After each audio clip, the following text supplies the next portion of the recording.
ಎಲ್ಲರಿಗೂ ನಮಸ್ಕಾರ. Amitha's kitchen and life ಸ್ಟೈಲಿಗೆ ಸ್ವಾಗತ. ಸ್ನೇಹಿತರೆ, ಬನ್ನಿ ತೋಟಕ್ಕೆ ಹೋಗಿ ಗಾಂಧಾರಿ ಮೆಣಸನ್ನು ತಗೊಂಡು ಬರುವ. ಗಾಂಧಾರಿ ಮೆಣಸು ಜೀರಿಗೆ ಮೆಣಸು ಅಂತಲೂ ಹೇಳ್ತೇವೆ, ಎಲ್ಲರಿಗೂ ಗೊತ್ತಿರುವ ವಿಷಯ.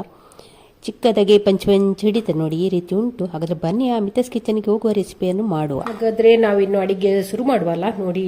ನೋಡಿ ಇಷ್ಟು ಜೀರಿಗೆ ಮೆಣಸು ಸಿಕ್ಕಿದೆ.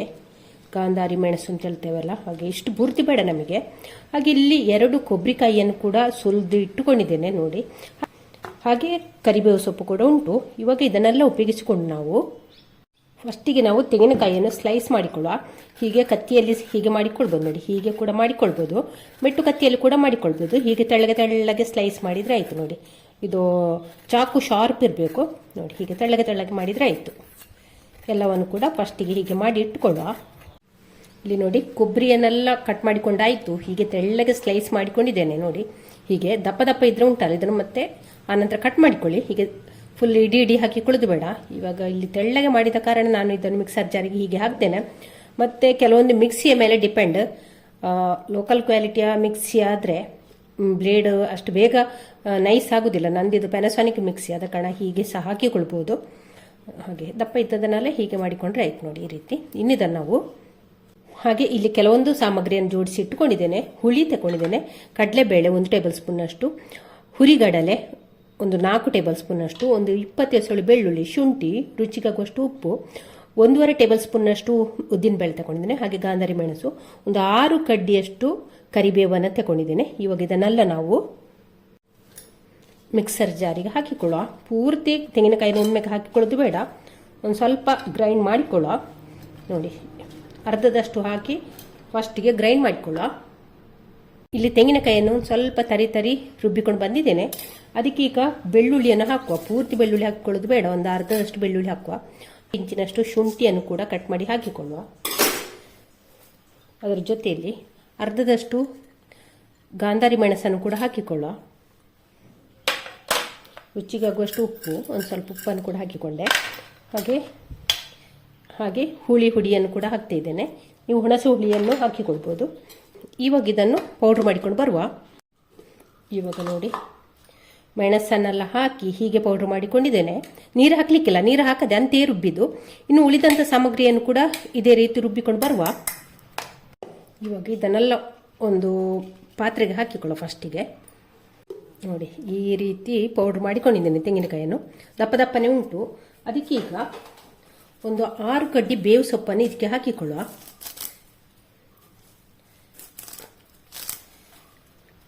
ಬೇವು ಸೊಪ್ಪು ಉಂಟಲ್ಲ, ಹ್ಯಾರಿಗೆ ಸ್ಕಿನ್ನಿಗೆಲ್ಲ ತುಂಬ ಒಳ್ಳೆಯದು. ಇಷ್ಟು ಜಾಸ್ತಿ ಆಗಲಿಕ್ಕಿಲ್ಲ ಅಂತ ನೀವು ಕೇಳ್ಬೋದು. ಜಾಸ್ತಿ ಆಗೋದಿಲ್ಲ, ಫ್ರೈ ಮಾಡುವಾಗೆಲ್ಲ ಅದು ಕರೆಕ್ಟ್ ಆಗ್ತದೆ. ಹಾಗೆ ಉಳಿದಂಥ ಬೆಳ್ಳುಳ್ಳಿಯನ್ನು ಸಹ ಹಾಕಿಕೊಂಡೆ. ಹಾಗೆ ಉಪ್ಪನ್ನು ಕೂಡ ಹಾಕಿಕೊಳ್ಳುವ, ಹುಳಿಯನ್ನು ಕೂಡ ಹಾಕಿಕೊಳ್ಳುವ, ಹಾಗೆ ಮೆಣಸನ್ನು ಕೂಡ ಹಾಕಿಕೊಳ್ಳುವ. ಹಾಗೆ ಇಲ್ಲಿ ಉಳಿದಂಥ ಬೇಳೆಗಳು ಹಾಗೆ ಉಂಟು, ಅದನ್ನು ಹಾಕಿಕೊಳ್ಳಿಕ್ಕಿಲ್ಲ. ಉದ್ದಿನಬೇಳೆ, ಕಡಲೆಬೇಳೆ, ಹುರಿಗಡಲೆ ಇದನ್ನು ಹಾಕಿಕೊಳ್ಳಿಲ್ಲ ನಾನು, ಹಾಗೆ ಇಟ್ಟಿದ್ದೇನೆ. ಇವಾಗ ಇದನ್ನು ತರಿಯಾಗಿ ಪೌಡ್ರ್ ಮಾಡಿಕೊಂಡು ಬರುವ. ಇವಾಗ ನೋಡಿ 2ನೇ ಸಲ ಅದು ಕೂಡ ಪೌಡ್ರ್ ಮಾಡಿಕೊಂಡಾಯಿತು ನೋಡಿ, ಈ ರೀತಿ ಉಂಟು. ಇವಾಗ ಇದನ್ನು ಮೊದಲು ತೆಗೆದಂಥ ಪಾತ್ರೆಗೆ ಇದನ್ನು ಕೂಡ ಸೇರಿಸಿಕೊಳ್ಳ. ಇವಾಗ ನೋಡಿ, ರುಬ್ಬಿದಂಥ ತೆಂಗಿನಕಾಯಿನೆಲ್ಲ ಒಂದು ಪಾತ್ರೆಗೆ ಹಾಕಿಕೊಂಡಾಯಿತು. ಇವಾಗ ಇದನ್ನು ನಾವು ಪಕ್ಕಕ್ಕಿಟ್ಟುಕೊಳ್ಳುವ. ಇನ್ನು ಬೇಳೆಯನ್ನು ನಾವು ಇಲ್ಲೊಂದು ಬಾಣಲೆಯನ್ನು ಸ್ಟವ್ ಮೇಲೆ ಇಟ್ಟಿದ್ದೇನೆ. ಬಾಣಲೆ ಬಿಸಿ ಆದ ನಂತರ 1 ಟೇಬಲ್ ಸ್ಪೂನ್ನಷ್ಟು ಕಡಲೆಬೇಳೆಯನ್ನು ಹಾಕ್ತಾ ಇದ್ದೇನೆ. 1.5 ಟೇಬಲ್ ಸ್ಪೂನ್ನಷ್ಟು ಉದ್ದಿನಬೇಳೆ. ಡ್ರೈ ರೋಸ್ಟ್ ಮಾಡಬೇಕು, ಎಣ್ಣೆ ಹಾಕಲಿಕ್ಕಿಲ್ಲ. ಎಣ್ಣೆ ಹಾಕದೆ ಅಂತೆ ಇದನ್ನು ಹುರಿಯನ್ನು ಹದವಾಗಿ ಇಟ್ಟುಕೊಂಡು ಒಮ್ಮೆ ಹುರ್ಕೊಂಡ್ರೆ ಆಯಿತು. ಇವಾಗ ನೋಡಿ, ಉದ್ದಿನಬೇಳೆ ಇಲ್ಲಿ ಕೆಂಪಗಾಗ್ತಾ ಬಂತು ನೋಡಿ.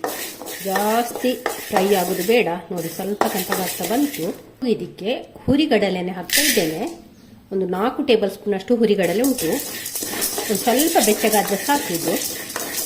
1 ನಿಮಿಷ ಫ್ರೈ ಆದ ನಂತರ ಸ್ಟವ್ ಆಫ್ ಮಾಡಿಕೊಳ್ತಾ ಇದ್ದೇನೆ. ಇದೇ ಬಾಣಲಿಯ ಬಿಸಿಯಲ್ಲೇ ಇದು ಬೆಚ್ಚಗಾದರೆ ಸಾಕು, ಜಾಸ್ತಿ ಹುರಿದು ಕೆಂಪಗೆ ಮಾಡಿಕೊಳ್ಳೋದು ಬೇಡ ಹುರಿಗಡಲೆ.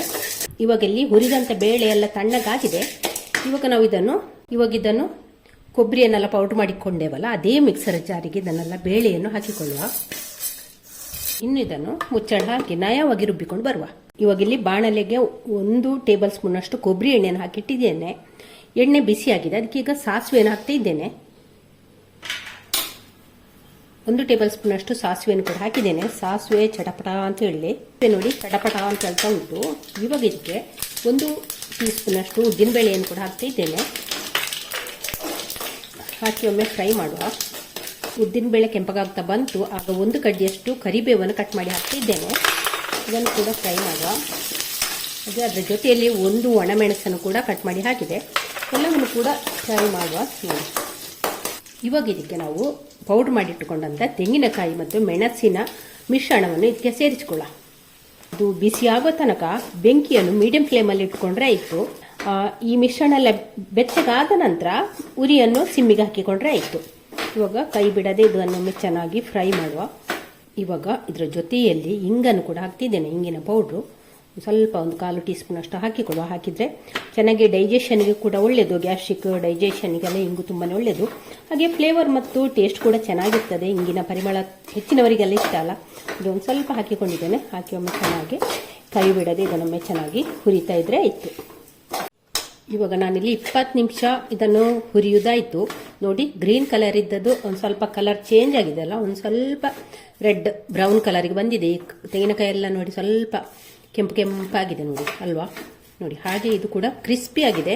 ನಾನಿಲ್ಲಿ ಸ್ಟವ್ ಆಫ್ ಮಾಡಿ ನಿಮಗೆ ತೋರಿಸ್ತಾ ಇದ್ದೇನೆ. ನೋಡಿ, ಹಾಗೆ ನೋಡಿ, ಇಲ್ಲದಿದ್ರೆ ಅದು ಬೇಗ ಕೆಳಗೆ ಸೀದು ಹೋಗ್ತದೆ. ಹಾಗಾಗಿ ತುಂಬ ಕ್ರಿಸ್ಪಿ ಕೂಡ ಆಗಿದೆ. ಇಲ್ಲಿ ಪೌಡ್ರ್ ಮಾಡಿ ಇಟ್ಟುಕೊಂಡಂತ ಬೇಳೆಯನ್ನು ಹಾಕುವ. ಉದ್ದಿನಬೇಳೆ, ಕಡಲೆಬೇಳೆ, ಹುರಿಗಡಲೆ ಇದನ್ನು ಇದಕ್ಕೆ ಸೇರಿಸಿಕೊಳ್ಳ. ಸ್ಟವ್ ಆಫ್ ಮಾಡಿದ್ದೇನೆ. ಸ್ಟವ್ ಆಫ್ ಮಾಡಿ ಇಲ್ಲಿ ಹಾಕ್ತಾ ಇದ್ದೇನೆ. ಇವಾಗ ನೋಡಿ, ಪೌಡ್ರನ್ನೆಲ್ಲ ಹಾಕಿಕೊಂಡಾಯಿತು. ಒಮ್ಮೆ ಚೆನ್ನಾಗಿ ಮಿಕ್ಸ್ ಮಾಡುವ. ಅಂತೆಯೇ ಒಮ್ಮೆ ಚೆನ್ನಾಗಿ ಮಿಕ್ಸ್ ಮಾಡುವ. ಸ್ಟವ್ ಆನ್ ಮಾಡಲಿಲ್ಲ. ಹಾಗಿದ್ರೆ ಟೇಸ್ಟ್ ನೋಡಿಕೊಳ್ಳಿ, ಉಪ್ಪು ಹುಳಿ ಎಲ್ಲ ಕರೆಕ್ಟ್ ಉಂಟಂತ ನೋಡಿಕೊಳ್ಳಿ. ಇವಾಗ ಇಲ್ಲಿ ನಾನು ಸ್ಟವ್ ಉರಿಸ್ತಾ ಇದ್ದೇನೆ. ಬೆಂಕಿಯನ್ನು ಸಿಮ್ಮಿಗೆ ಹಾಕಿದ್ದೇನೆ. ಹಾಕಿ ಕೈ ಬಿಡಾದೆ ಇದನ್ನೀಗ 1 ನಿಮಿಷ ಹೀಗೆ ಹುರಿವ. ಸ್ವಲ್ಪ ಬೆಚ್ಚಗಾದರೆ ಸಾಕು.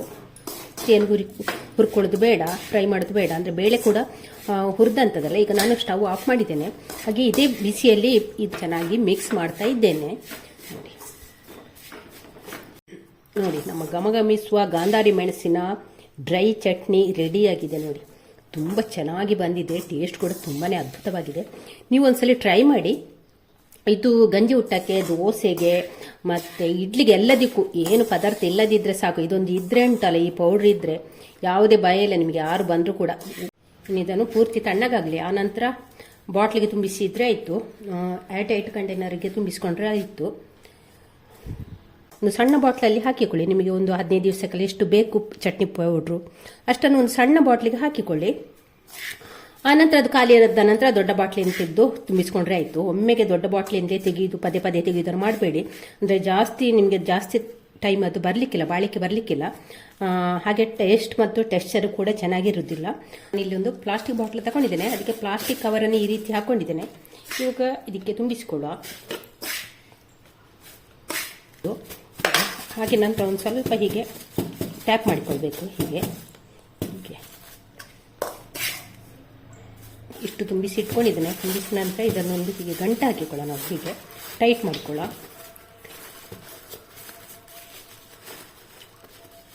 ಟೈಟ್ ಮಾಡಿ ಮುಚ್ಚಳ ಹಾಕಿಕೊಂಡ್ರೆ ಆಯಿತು. ಮುಚ್ಚಳಕ್ಕೆ ಟೈಟ್ ಮಾಡಿದರೆ ಆಯಿತು. ಸ್ನೇಹಿತರೆ, ರೆಸಿಪಿ ನೋಡಿದ್ರ? ಆ ರೆಸಿಪಿ ಇಷ್ಟ ಆಯಿತಾ? ಹಾಗಾದರೆ ಪ್ಲೀಸ್ ಒಂದು ಲೈಕ್ ಮಾಡಿ. ಹಾಗೆ ನಿಮ್ಮ ಫ್ಯಾಮಿಲಿ ಫ್ರೆಂಡ್ಸ್ಗಳಿಗೆಲ್ಲ ಶೇರ್ ಮಾಡಿ. ಚಾನಲ್ಗೆ ಯಾರಾದರೂ ಹೊಸಬ್ರಿದ್ದರೆ ಪ್ಲೀಸ್ ಸಬ್ಸ್ಕ್ರೈಬ್ ಮಾಡಿಕೊಂಡು ಚಾನಲನ್ನು ನೋಡಿ. ನಾಳೆ ನಾವು ಬ್ಲಾಗ್ ಅಥವಾ ರೆಸಿಪಿಯೊಂದಿಗೆ ಸಿಗೋಣ. ಅಲ್ಲಿವರೆಗೆ take care. Bye bye. Thank you ಸ್ನೇಹಿತರೆ.